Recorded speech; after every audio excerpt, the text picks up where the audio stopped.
這是位於印度北部正在建設的 Silkyara 隧道，超過100名工人在完成工作後離開了隧道，但是還有41名工人仍在裡面。他們突然聽到一聲巨響，瞬間隧道充滿了濃厚的灰塵，變得漆黑一片。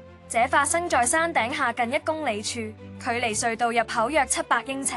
那41名工人現在被困住了，他們唯一的出口被巨大的山體滑坡阻塞。在今天的奇聞趣事節目中，我們將深入探討 Silkyara 隧道的救援任務。你會了解到救援隊面臨了哪些困難，以及被困工人在封閉的隧道中如何生存了17天。這條隧道正建設中，用於連接印度北部北亞坎德邦的 Silkyara、Yara 和 Dandogarayan。如果你查看地形，你會看到一座巨大的山脈，將 Silkyara 附近的村莊與 Dandogarayan、Barakot 和亞木納河隔開，建了一條36公里的道路以彌合這段空白。儘管如此，行駛這段距離仍需2個多小時。車輛首先從 Silkyara 前往 Radi 頂點，然後開始沿山的另一側下行。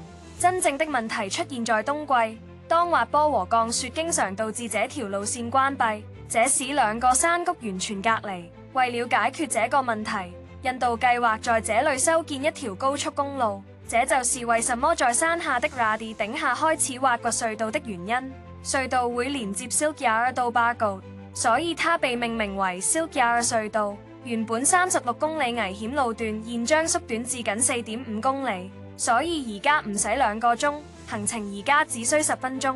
係嘅，全年每個月都會開放。2019年施工工作正式開始，但因道路狀況太差，根本無法引入隧道掘進機，所以佢哋決定用鑽爆法去挖隧道。呢個方法係先喺山入面鑽孔，然後用炸藥做可控爆炸，爆炸令山體變鬆軟，挖掘變得容易得多。但儘管有優勢，這種方法仍存在嚴重風險。如果爆破稍微失控，整個山體結構可能會受損，這意味着隧道隨時可能坍塌。這正是 Silkyara 隧道災難中發生的情況。2023年11月12日，排燈節當天，41名工人在隧道內工作，像往常一樣，他們按時上班。但是他們誰也沒有想到那天不會回家。早上5點30分，一場突發的山體滑坡撞擊了山體的薄弱地段，隧道約60米瞬間被壓毀。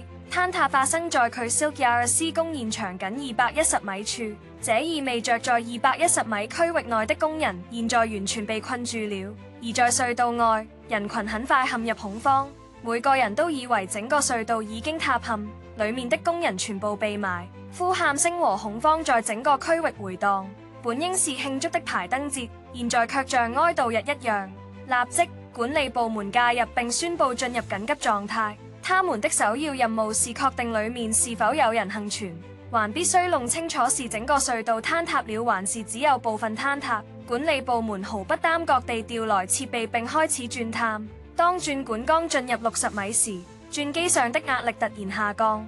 這其實是一個好徵兆，因為低壓意味着山體滑坡僅限於60米範圍，而且隧道後面似乎是打開的。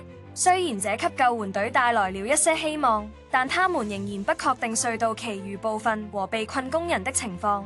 他們擔心內部可能有2到3個獨立的山體滑坡，而到目前為止，他們偵測到的可能只是60米範圍內的第一個滑坡。翌日11月13日，決定鑽一條粗管。目的係將新鮮氧氣送到被困喺裡面嘅人，即使管道只有6寸闊，鑽佢都非常危險，因為鑽孔的震動可能觸發另一場山體滑坡。幸好60米長嘅管道順利到達裡面，冇造成任何損害。片刻後，被困的工人發出聲音，表示他們安然無恙。對救援人員和工人的家屬來說，這是純粹的歡慰時刻。所有41名工人在隧道內都安全無恙。到那時，他們已經在地下被困超過24小時。食物首先透過管道送到被困工人那裡，但那看似充滿希望的時刻很快變成了擔憂。那時大家才意識到，要清理碎石或挖出足夠大的出口，不可能那麼快完成。由於早先鑽探而擴展到60米的山體滑坡，現在正在慢慢擴大。每次輕微震動，鬆軟的碎石都會開始移位，然後更多的石頭開始從山體深處掉落。到2023年11月14日，隧道坍塌已經過去整整2天。救援隊決定鑽一根直徑800毫米、約2.5英尺寬的管道，它不夠大，無法走過去，但工人們可以爬出來。正如所料，鑽孔過程中再次發生了災難。在嘗試插入2.5英尺的管道時，又發生了一次山體滑坡，2名工人在坍塌中受傷。現在繼續挖掘變得太危險了，現在挖掘感覺就像在用41條生命賭博，因此決定暫停所有鑽探工作。與此同時，他們利用氧氣管輸送食物和藥品。11月15日同16日都冇任何進展，因為新選的鑽孔地點為避免進一步山體滑坡，但機械壞咗再遇到挫折。第4日11月16日，制定了引入更大鑽機的新計劃，但因山區地形，佢無法準時到達現場，所以機械被分件運到 Silk Yard 並在那裡組裝。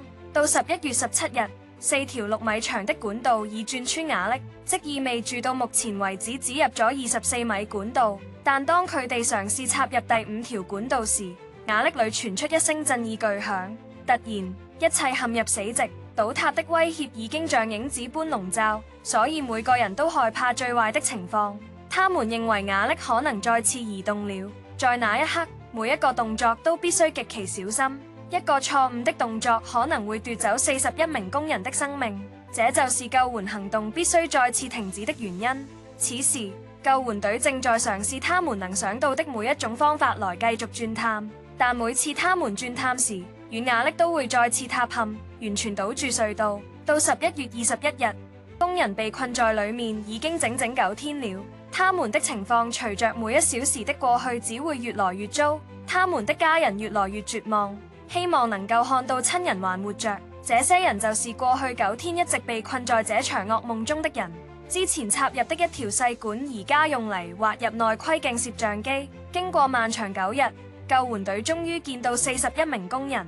而家乾果同啲食物以及瓶裝熱餐都經管道送入，工人喺裡面得到食物同飲品。但一個念頭一直困擾住佢哋真係可以生還出嚟嗎？11月22日，挖掘再次開始，但到達44米後，發生了誰也沒預料到的事。隧道施工用鋼筋正好擋喺鑽管路徑上，阻住咗路。要切斷44米深的鋼筋，需要一個特別切割器，但當時冇，所以挖掘工作又要暫停。到目前為止，所有鑽孔都是水平進行的。就在那時，有人提出了一個新計劃，如果他們從山頂直接向下鑽會怎樣？如果他們能夠瞄準沒有發生滑坡的地點，管子可能可以順利鑽入而不碰到其他障礙。對於水平鑽探，他們只需要穿過大約60米的瓦礫，但如果他們選擇從山頂鑽，從所謂的 ridge top 或附近，隧道將有幾百米深，這就是他們必須鑽探的深度才能到達被困工人。因此，決定推進這一計劃。11月29日，一支國際專家團隊抵達，他們在此類救援行動中經驗豐富，但他們一評估現場就拒絕進行垂直鑽探，因為垂直鑽探可能需要長達1個月的時間。到那時，被困工人已經在裡面15天了。而家嘅挑戰係喺鋼筋上用鑽切割器，可能會引起瓦礫震動，增加再次倒塌嘅危險，所以揾另一個方法處理好重要。所以國際專家建議新方法，唔用鑽頭切割鋼筋，而係用氣焊將佢融化，然後救援隊重新開始原本嘅水平鑽孔計劃。今次阻住路徑嘅鋼筋用氣焊移除咗，到嗰陣時已經鑽入咗44米嘅管道，淨係花咗2日就完成剩餘部分嘅鑽孔。最終11月29日，經過漫長17日，被困工人聽到穿越瓦礫嘅鑽孔聲。唔耐之後，當2尺半嘅管道從瓦礫中冒出，即時令人群充滿喜悅。工人一個一個咁小心翼翼咁經過嗰條窄管救出，這成為了歷史性的一刻，不僅對家庭，對全世界的觀眾亦是如此。印度總理納倫德拉莫迪親自打電話給工人，讚揚他們的勇氣。當然，被困的工人幾乎有2公里的隧道空間，他們有食物，甚至有電力供應。但想象一下，有41人被困在那裡連續17天，隨時可能再次發生山體滑坡，掩埋一切。只有他們才能真正描述每一刻的痛苦與壓力。他們所經歷的無疑是非凡的勇氣。希望你喜歡今天的奇趣事實影片，請在評論中告訴我們你對它的看法。如果你喜歡這個影片，別忘了點讚和分享。想要獲取更多精彩內容，請務必訂閱我們的頻道。感謝觀看。